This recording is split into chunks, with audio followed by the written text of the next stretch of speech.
Hi friends, பாடி store அடுத்து என்ன நடக்க போகுதுன்றதை இந்த ஒரு வீடியோவில் ஒரு குட்டி பிரமோவாக பார்க்கலாம் வாங்க. இங்கே 2 நாள் கழிச்சு ஹாஸ்பிட்டலுக்கு போகலான்னு சொல்லிட்டு கோமதி, கதிர், ராஜி, மீனா இவங்க எல்லாம் ஆஸ்பத்திரி போகிறாங்க. அதுக்கப்புறம் ராஜியுடைய அம்மா நானும் வரேன்னு சொல்லிட்டு போவாங்க. சரி வாங்க போகலான்னு ஆஸ்பத்திரிக்கு போகிறாங்க. எனக்கு பயமாகவே இருக்குமான்றாங்க. ராஜி பயப்படாத, நீ இருந்தாலும் சரி இல்லைனாலும் சரி அதெல்லாம் நினச்சி ஃபீல் பண்ணிட்டு இருக்காதுன்றாங்க. பார்த்துக்கலாம், எங்களுக்கு என்ன ஊன்னு இருப்பன்ற ஒரு இதுதான் நம்பிக்கை தான் அப்படின்றாங்க.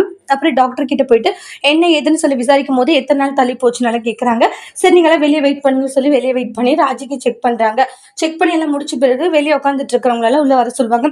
என்னாச்சு டாக்டர் சொல்லுங்க அப்படின்றாங்க. கொஞ்ச நேரம் அவங்க சைலண்டா இருப்பாங்க. இவங்களுடைய ஹஸ்பண்ட் யாரு, நான் தான், சொல்லுங்க என்னாச்சு அப்படின்றாங்க. உங்க ஒய்ஃப் கன்சீவா இருக்காங்க அப்படின்றாங்க. இதை கேட்டுட்டு எல்லாருக்கும் பயங்கர சந்தோஷம். ராஜிக்கு ஒண்ணுமே முடியல, நம்பலாம் அப்படின்ற மாதிரி தான் இருப்பாங்க. டாக்டர் என்ன சொல்றீங்க? ஆமா கன்சீவா தான் இருக்காங்க, கன்ஃபார்ம் தான் அப்படின்றாங்க. இதை கேட்ட ராஜி சொன்ன இல்லையா பத்தியா பயந்துட்ட நீ அப்படின்ட்டு அவங்களுடைய அம்மா அத்தை எல்லாம் சொல்லிட்டு இருக்காங்க. நீ கன்சீவா இருக்கிற ராஜி அப்படின்ட்டு எல்லாரும் பயங்கர ஹாப்பியா இருக்காங்க.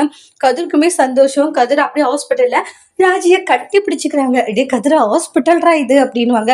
சாரிமான்றாங்க. கங்க்ராச்சுலேஷன்றாங்க. தேங்க்யூ டாக்டர்ன்றாங்க. இனிமேல் வந்து இவங்களை கேர்ஃபுல்லாக பார்த்துக்கணும், ஹெல்த்தியான ஃபுட்டை கொடுக்கணும், அவங்களுக்கு வந்து ரெஸ்ட் எடுக்கிற மாதிரி இருக்கணும் அப்படின்ட்டு நிறைய விஷயங்கள் சொல்கிறாங்க.